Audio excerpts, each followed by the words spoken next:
Chapter 8.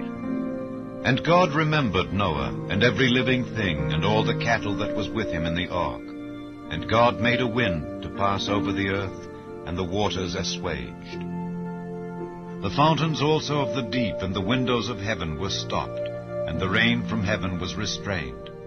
And the waters returned from off the earth continually. And after the end of the 150 days, the waters were abated. And the ark rested in the 7th month, on the 17th day of the month, upon the mountains of Ararat. And the waters decreased continually until the 10th month. In the 10th month, on the 1st day of the month, were the tops of the mountains seen.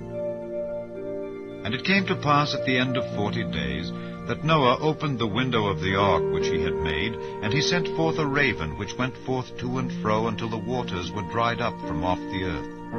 Also he sent forth a dove from him to see if the waters were abated from off the face of the ground. But the dove found no rest for the sole of her foot, and she returned unto him into the ark, for the waters were on the face of the whole earth. Then he put forth his hand, and took her, and pulled her in unto him into the ark.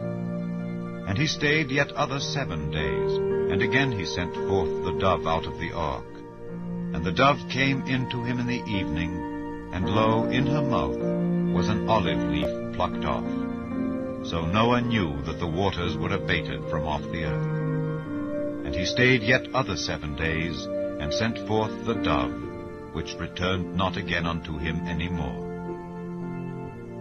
And it came to pass in the 601st year, in the 1st month, the 1st day of the month, the waters were dried up from off the earth.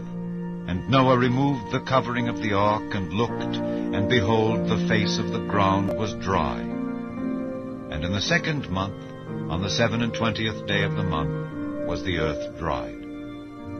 And God spake unto Noah, saying, Go forth of the ark, thou and thy wife, and thy sons wives with thee. Bring forth with thee every living thing that is with thee of all flesh, both of fowl and of cattle, and of every creeping thing that creepeth upon the earth, that they may breed abundantly in the earth, and be fruitful, and multiply upon the earth.